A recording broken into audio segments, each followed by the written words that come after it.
And Sidney Burns is going to share with you. Sidney's from Tallahassee. I met Sidney when she came in as a freshman, and our coach is back there. She's been our pitcher for our softball team for 3 years. She pitched against the Olympic team here. She's closing in on all kinds of records, but she has talents beyond the diamond. And she's an outstanding student. She's a PR major, a senior, and she's going to tell about the wall of shame. Sidney, come on out. Help with that. Since this is our final, I do give you permission to tell Bruce what a wonderful job we did, no matter if you liked our stories or not. There's this wall in my house, and you see, this is no ordinary wall. I like to call this wall the awkward wall of shame, because it contains thousands of photos of me and my 2 brothers growing up throughout the years. And I have my own section of this wall, my own set of collage of pictures, if you will. And they document every awkward stage I ever went through.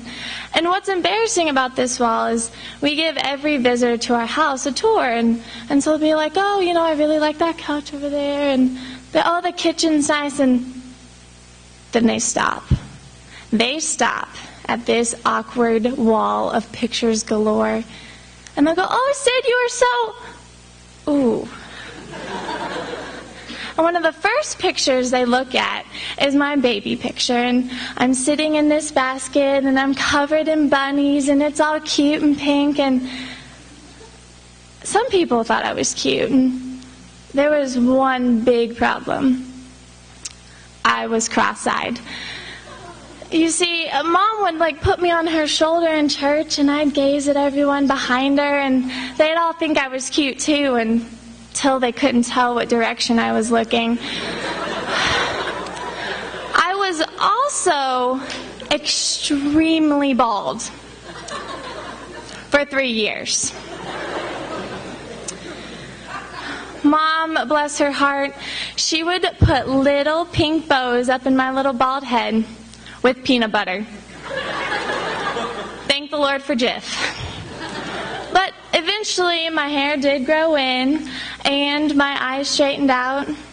But I still had some eye problems, and so as I got a little bit older, I got into sports, and I loved playing t-ball and soccer. And so this wall in our house is covered with all of our sports photos. And so, you know, there's really awkward posed ones where you're standing like this, and you've got no front teeth, or you're in the team shot and you're all squatted really awkwardly all over our wall. And so you got to understand that I'm about 7 years old, and I hated brushing my hair. And I was a little athlete, and I had this about the same length I have right now, just a scraggly, dirty blonde hair, and I hated it. And there was no reason why a girl should have hair, in my opinion. And so Mom took me to the beauty parlor one day, and she discovered this matted nest of hair that was just tangled. So Mom did what any good mom thought she should do. She chopped it off, all of it. And I thought this was great. I didn't have to brush it. I didn't have to worry about it. I could just put my hat on and go. What I didn't know is that I was given a mullet. It was really, really curly, nasty, short in the front. Very professional, I might add.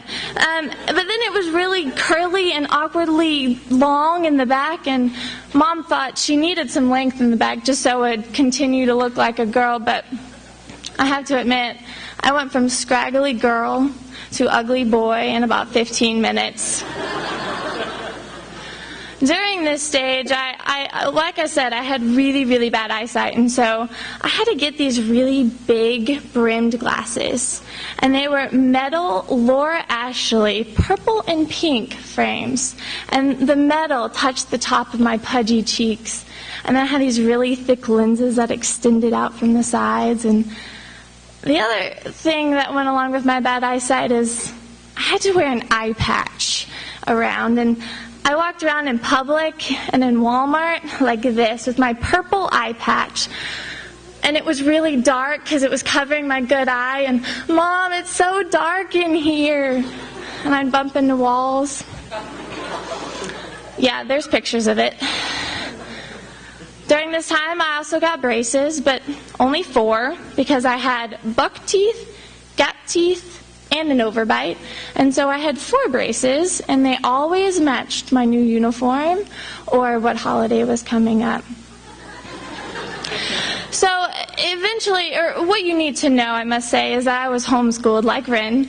And homeschoolers, as you probably know, don't have a lot of fashion sense, and I had nobody to look up to.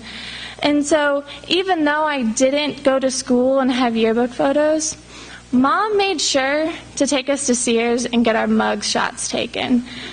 And so this wall in our house is covered with our school photos. And so my middle school days represent my trying too hard stage. And I've learned that your hair should not be straight and curly and short all awkwardly at one time. And so I started growing out my hair, and I thought it was perfect to pull my hair back in a ponytail. This is what I did every day.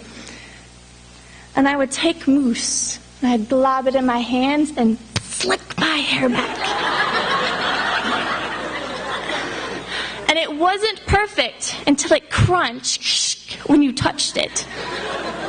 And then I took my bangs and I parted them like curtains. Yeah, I was hot.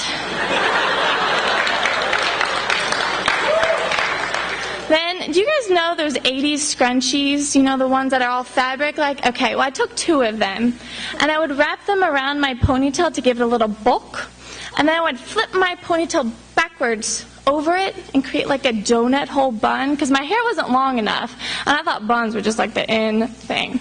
And this is sort of how it looked. It's not going to be exact, but... And then you would pin it, and then sometimes the hair would part around the scrunchie, and I'd have like blue scrunchie coming out of my bun. I was a mess.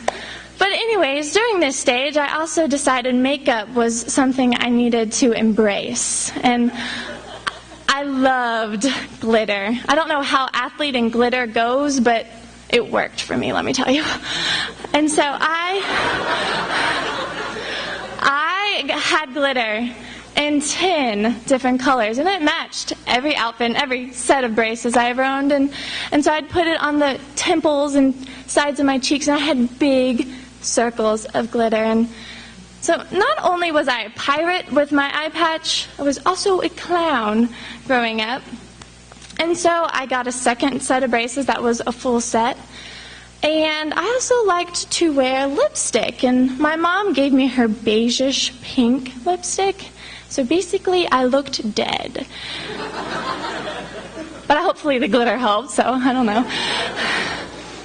But eventually, I started to go to school, and so around freshman year in high school, I started to learn what was a little bit normal. And I was coming out of this awkward stage of hair and braces and teeth and eyes and whatever else I went through. And so I was learning, and I was growing out my hair, and my bangs no longer parted awkwardly, and I could talk with people normally, unlike some people think homeschoolers can't do. And this was my chance. I'm also on the softball team, I'm on the varsity team, and I'm going to become cool. So it was the evening after a softball game, and I was going to go home with 2 popular girls. This is it, guys. 2 popular girls. And so we leave the game and we go to Emily's house, and Emily is an upperclassman, and she is cool. And Mary Catherine, she's in my grade, and she is also cool. And so we get inside, and Emily goes, "You guys, you have to be quiet. My mom is sleeping, and it is late, and you can't wake her up." So we're tiptoeing through this dark house around midnight, and the girls decide that I should be the first one to shower.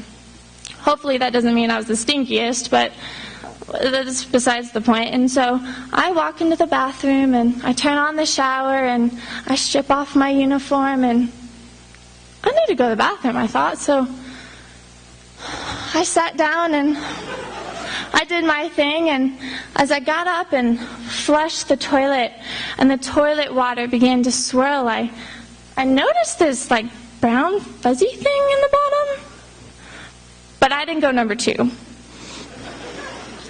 So as I'm looking and the toilet water begins to swirl and the water lever begins to drop, this fuzzy thing begins to surface.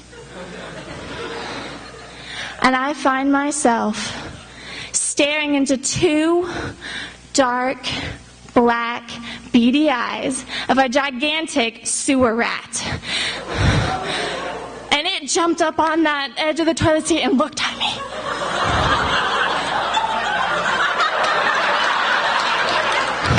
You guys, I lost it. I screamed bloody murder. That house was no longer quiet, and I raced away from it, and it chased me. It chased me down. Okay, I ran into the bathtub, and it followed me, and it's hit me with its tail, and water's going everywhere, and I run back towards the toilet, and it follows me still, and I know it was just as scared of me that I was of it, because there's little rat droppings everywhere, and frankly, who wouldn't be scared of a tall, white thing going, ah! Eventually, the rat ran up the shower curtain and paced frantically along the rod. So, in the midst of all this, the door opens on me, naked and screaming, and it's the 2 popular girls. And I'm sure they were just wondering why I was so rudely screaming in the quiet house, but I was naked, okay? And then the father walks in.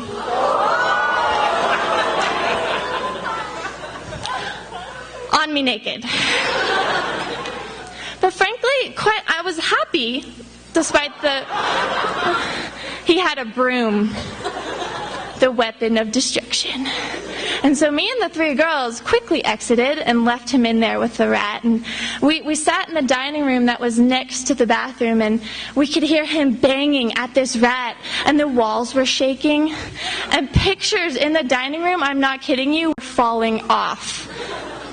And for about 15 minutes, this hockey match sort of thing went on. And then after that 15 minutes, silence resumed in that house once again. Well, I thought, it's over.